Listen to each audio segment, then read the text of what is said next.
যে নৃশংস, নিষ্ঠুর, বর্বরতম, ইতিহাসের নজিরবিহীন নৃশংসতা দেখানো হয়েছে। সারা দেশ এবং দুনিয়া সেদিন শিহরিত হয়েছে। লোমহর্ষক হত্যাকাণ্ডে মানুষ 1 মিনিট ভিডিওতে দৃশ্যটা দেখতে পারে নাই। সবাই ঘৃণা পোষণ করেছে, বিচার চেয়েছে। অথচ সেই লগি বৈঠার খুনের নির্দেশদাতা শেখ হাসিনা জনতার রুদ্রসে পালিয়ে দিল্লিতে আশ্রয় নিয়েছে। আমরা আজকে দাবি করতে চাই, 30-40 বছর পরে মিথ্যা মামলায় বিচার করে যদি মিথ্যা ফাঁসি দেওয়া যায়, 20 বছর আগের সত্য জীবন্ত হত্যার খুনি হাসিনা সহ মেনন, ইনু 14 দলের ফ্যাসিস্টদেরকে বিচারের আওতায় আনার জন্য হয় সরকারের আইন মন্ত্রণালয়কে এই মামলা পুনরুজ্জীবিত করতে হবে, তা না হলে বিদ্যমান ট্রাইব্যুনালকে দায়িত্ব দিতে হবে এই হত্যাকাণ্ডের পুরো তদন্ত হোক এবং হাসিনার বিরুদ্ধে মামলা করে এই আন্তর্জাতিক ট্রাইব্যুনালে তার বিচার করা হোক। 32 ইঞ্চি জেভিকো টিভি এখন মাত্র 15,000 টাকায়, সাথে পাচ্ছেন 3 বছরের প্যানেল ওয়ারেন্টি। পৃথিবীর ইতিহাসে এটা নজিরবিহীন। সেই সময় যেমন মৃত লাশ উপরে তারা নাচানাচি করেছে, জুলাইয়ের গণ অভ্যুত্থানেও তারা মৃত লাশ পুড়িয়ে ছাই করে দিয়েছে। এই ফ্যাসিস্টদের আর বাংলাদেশের জনগণ তাদেরকে প্রশ্রয় দিতে পারে না।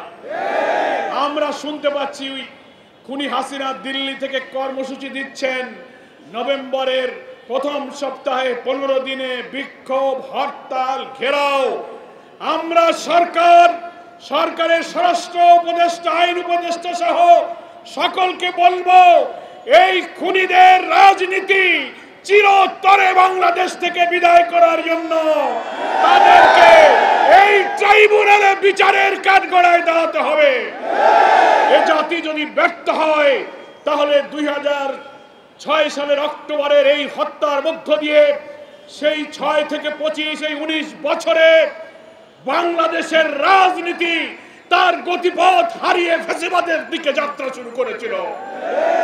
24 সালে এসে সেই ফ্যাসিবাদী রাজনীতির দীর্ঘ যাত্রাপথে গতি হারানো রাজনীতিকে সহস্রাধিক জনতা জীবন দিয়ে নতুন বাংলাদেশের জন্য দেশকে নতুন করে স্বাধীন করেছে।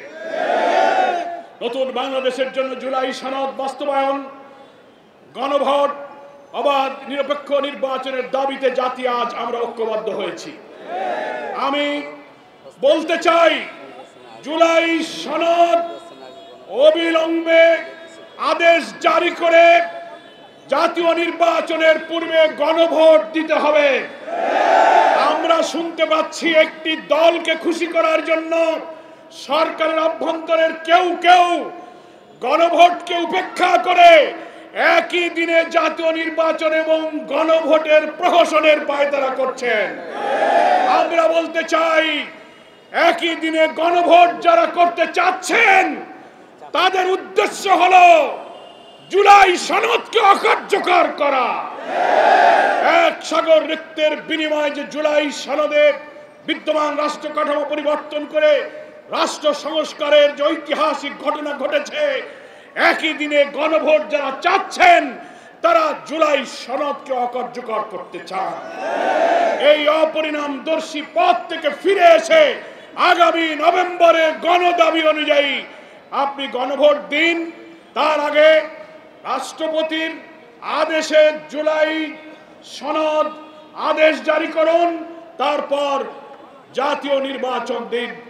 তাহলেই জনগণের ভোটে নির্বাচিত জনপ্রতিনিধির মাধ্যমে নতুন বাংলাদেশের মানবিক বাংলাদেশ যে প্রতিষ্ঠিত হবে, ফ্যাসিবাদের এই সন্ত্রাসী রাজনীতির চির বিদায় দেবে জনগণের দেশ থেকে।